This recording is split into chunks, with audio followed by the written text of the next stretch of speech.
Hey, happy Thursday! I'm Clover Thursday and welcome back to my channel. Today we're going to be doing a speed paint that's a little different than what I usually do. I'm not sure if I've done this kind of painterly style on my channel before, but today we'll be kind of abandoning line art. And as you can see, that line art is blocked right up. I decided, I was like, nah, we're gonna do painterly style. So yeah, so instead of spending time kind of doing the line art, we're actually going to be creating a big basic shape that encapsulates the entire figure of the character. This might be a familiar step because I still do flat an entire silhouette after I finish the line art, but this time, no line art. And now I'm just pushing the actual pencil sketch above the shape so I can actually start carving out details. But first I wanted to get those horns in. And also I'm just blanking out the background so it's not fully white and it's not so jarring, and you can kind of work from there. Like I said before, I think I may or may not have done this kind of painterly style on my channel before, but I don't know, I just woke up that day and wanted to practice, just practice rendering and making this style of drawing and finishing off a piece more efficient, because it's just something I'm a little less practiced in. So that's what I woke up and felt like doing. And this was like a mage character I drew very early that day, like one-ish. And I thought it was a cute character, so I thought I'd finish it off when I got a chance. And right now I'm just trying to block in the major darks and eventually the major lights. As you can see with the moon is going to be the brightest thing in the piece. And I find it can be a dangerous thing doing kind of rendering like this, that you get caught up in all the tiny things too soon. So as you can see, I pull back a lot and just try and work from darkest to kind of little bit of middle tones to the lightest, just trying to make it as efficient as possible and not get so caught up in all the little details that, the luxury of doing digital art sometimes affords you, of just like, yeah, I can zoom in 200% and just draw every single hair on the head, So that's what I was trying to kind of avoid. And now I'm just beefing in those horns, as I mentioned before, kind of in their proper tone that I wanted them to be. And I go in and actually refine the actual shape with an eraser tool instead of just trying to draw it perfectly in one go. And that's a really helpful thing to do, especially when you're doing these kind of more painterly, less line art reliant styles. It just makes you be able to actually refine that shape that you really do need to without worrying about the rendering and the drawing just yet, if that makes sense. So the rendering and the shading just yet. And you're just able to get more accurate shapes that way, almost subtracting than just trying to draw it out. Yeah, at least for me. And as you can see, I'm kind of using that idea of drawing with darker spaces or negative spaces and pushing and pulling the actual shapes or cloak to kind of create the shapes I want to without just drawing lines. Does that make sense? I don't know. Let me know in the comments if that doesn't make any sense and you want me to better explain it. But yeah, I really ended up liking the character design a lot. Where I kind of get inspiration from character designs are just sort of all over the place. Even some of my earlier videos I have, the Frosting with Friends playlist, all those characters are just inspired by desserts, so. So inspiration comes in very weird and different places. But this one, I actually sometimes frequent a game called Gaia Online, and sometimes I'll just pop in there and play around with the evaders and dress up, and just sometimes concepts will pop in my mind just from doing that, or going through Pinterest, or just listening to music. Just so many different ways of getting inspiration and figuring out character design. So yeah, I really like this character, and as I was drawing, I was just thinking of oh yeah, some sort of mage or something like that, maybe even a druid, because I've been playing way too much DnD. Probably not a druid actually, but maybe a really hoity-toity druid. I don't know.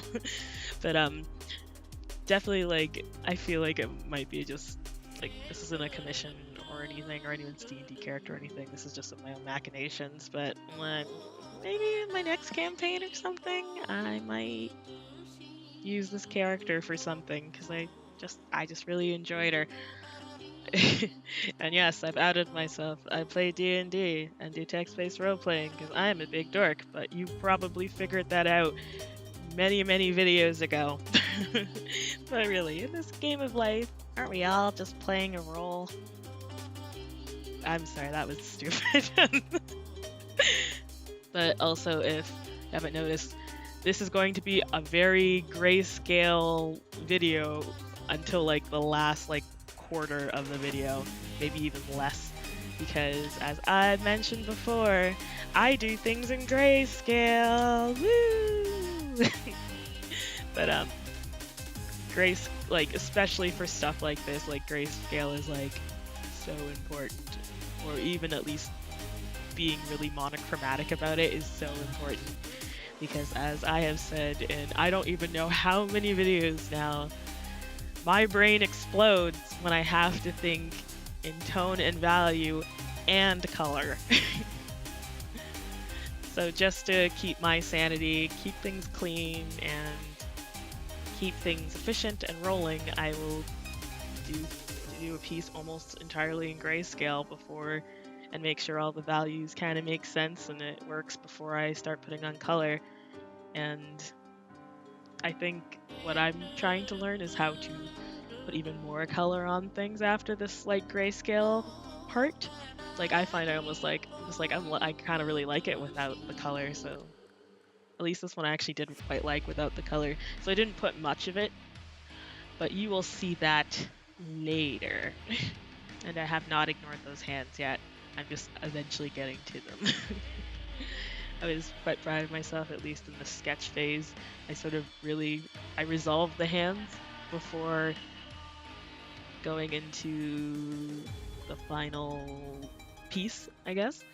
And I think that's a really important thing about the sketches. They don't have to be beautiful, they don't have to be perfect, they don't have to have all your details in it, but to be able to kind of get your structure down in your sketches will save you a headache in the long run. Making sure things kind of work there.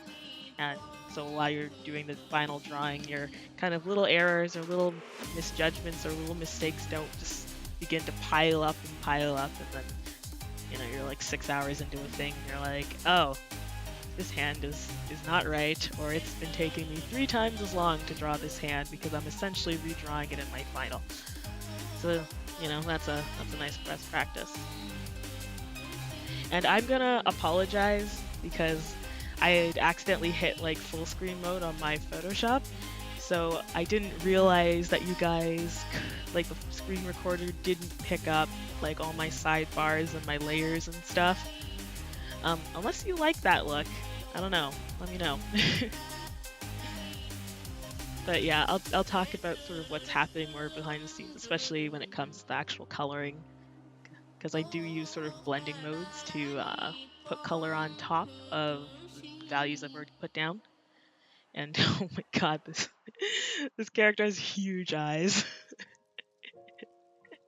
Which I love. Like I like the kind of anime big eye thing, but she's definitely got some headlights. And now the quickest coloring ever. So I just put a color down and then clipped it to the overall silhouette shape I made a million years ago. And then I played with the blending option. So I'll use usually the color blending option. Sometimes even soft light, hard light, like whatever works. And that's usually just how I color. And here I'm adding the light with soft light, and I'm using a gradient to create kind of variation in the whole figure. You'll see briefly, because I really didn't actually want to put any color on her kind of all black mage's outfit. So that was just a really quick way of getting a little bit of color in there. And that's pretty much it. And then I added some extra color in the eyes by building up extra layers and putting around some blending modes on top of that just to get more color in the eyes. But otherwise, that was it. Pretty fun, pretty simple, but I'm really happy with the result. But congrats on making it to the end of the video. I hope you guys enjoyed it. Give this video a like if you play D&D or any other role-playing game, because there's a ton of them. Is there a class you gravitate to? I'm a sucker for bards, mages, druids, wizards, all that stuff, because, you know, magic. Leave your answers in the comments below. And if you like my videos, feel free to subscribe and hit that bell. So every Thursday, you will be foretold of a new video. You can support and follow me through my social media links down below. Anyways, guys, thanks so much for watching. I'll see y'all next week. Take care. Bye!